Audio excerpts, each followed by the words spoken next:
Voice, आज की आवाज। मध्य प्रदेश की आर्थिक राजधानी इंदौर में वैसे तो कई आमजन भूमाफियाओं से पीड़ित हैं। कई लोग आज भी सरकारी विभागों के चक्कर काट रहे हैं।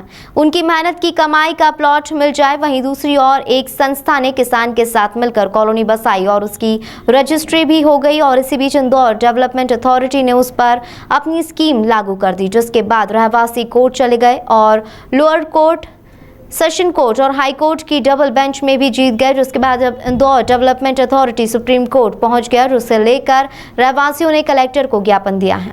आपको बता दें, वीर सावरकर नगर हाउसिंग सोसाइटी में रहवासियों ने किसान के साथ मिलकर 1981 में कॉलोनी बसाई थी और 1982 में इंदौर डेवलपमेंट अथॉरिटी ने अपनी स्कीम लागू कर दी, जिसमें ABC और D सेक्टर बनाए गए थे। जिसमें ABC सेक्टर में लोगों को प्लॉट दे दिए। रहवासी संघ का कहना है कि अब D सेक्टर जो बनाया है उसमें भी पुरानी पद्धति नए प्लॉट दे। इन्हीं मुद्दों को लेकर रहवासियों ने आज कलेक्टर परिसर के सामने धरना दिया और फिर कलेक्टर को जाकर ज्ञापन सौंपा।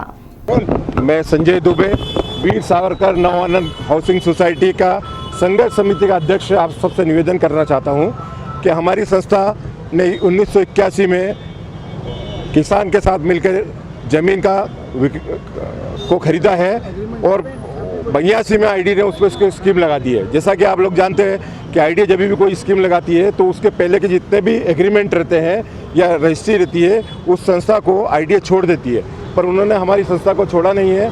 हमें उसमें भी कोई तकलीफ नहीं है। हमारी संस्था ने और किसानों ने मिलकर जो आईडी के विरुद्ध केस दायर किया उसमें लोअर कोर्ट में, हाई कोर्ट में और डबल बेंच में हम लोग जीत गए। पर आईडी के हरदर्मिता के कारण आईडी ने हमारे साथ समझौता न करके आईडी ने सुप्रीम कोर्ट में इस केस को ले गए। सुप्रीम कोर्ट में आईडी जीत गई है। अब ये हमारा भी उनके साथ ये निवेदन है कि आपको अगर अपनी स्कीम को लागू करना है तो लागू कीजिए, परंतु जैसा कि उन्होंने पहले भी हमारे ABC सेक्टर में एग्रीमेंट करके हमारे मेंबरों को प्लाट दिए, उसी तरीके से ये D सेक्टर में सेम संस्था, सेम लोग, सेम जमीन, उसमें भी एग्रीमेंट करे, डेवलपमेंट वो करे, अपनी योजना वो लगाए, हमें कोई तकलीफ नहीं है और हमें प्लॉट देवे। हमारी संस्था जो है वो रेगुलरली सहकारिता संस्था में रजिस्टर्ड है। पिछले 30 साल से उसका भी ऑडिट होता है। सरकार जो संस्था का ऑडिट होता है तो सरकार को भी ये बात समझना चाहिए कि गवर्नमेंट के ऑर्गेनाइजेशन में, गवर्नमेंट की संस्थाओं में हमारी संस्था रेगुलर बेसिस पे काम कर रही है। जो एक अच्छी संस्था में गिनती होती है उसको गिनती है और उसको समझे और हम लोगों को प्लॉट देवे। आईडीए हमेशा किसी न किसी पेज में उलझा हुआ है, तो जी आप लोगों को किस प्रकार से आईडीए ने परेशान कर रखा है? क्योंकि D सेक्टर में उसने आप लोगों की ज़मीन को शामिल नहीं किया, अदर को शामिल कर दिया। कारण क्या रहा? 138 पिटीशन लगी थी, उसमें से 134 बची। 4 भी पिटीशन जो है वो आईडी ने छोड़ दी है। हमें नहीं पता कि वो किस कारण से छोड़ी है, परंतु ये हम लोग जानते हैं कि आईडी जो है अपनी हठधर्मिता रखे हुए हैं, जिसके कारण आज हज़ारों लोग पूरे इंदौर में परेशान हो रहे हैं। और जो अपने मकान का सपना सजाए हुए बैठे हुए हैं, जो प्रधानमंत्री का सपना है उस सपने को सजो के बैठे हुए हैं, वो नहीं हो पा रहा है। धरने के बाद भी अगर आप लोगों की बात नहीं मानी जाती, नहीं सुनी जाती, तो आगे क्या करेंगे?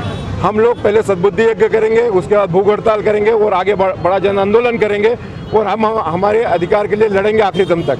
हमारे शिवराज जी चौहान जी से भी यह निवेदन है कि हमारे इस संस्था को समझते हुए, हमारे काम को समझते हुए करें और हमको मदद करें। अभी आईडीए से आप लोगों की कोई बातचीत चल रही है या फिर बातचीत हुई? नहीं, आईडीए को हम लोगों ने जाके अप्रोच किया है, क्योंकि मामला अभी भी कोर्ट में है। हमने रिट पिटीशन हमने भी लगा रखी है, इसलिए अभी रिट पिटीशन जारी है। और ये अगर कंटिन्यू रहता है तो ये तो कई साल तक लड़ाई चलेगी। फैसला जो था आईडीए ने 96 में 1996 में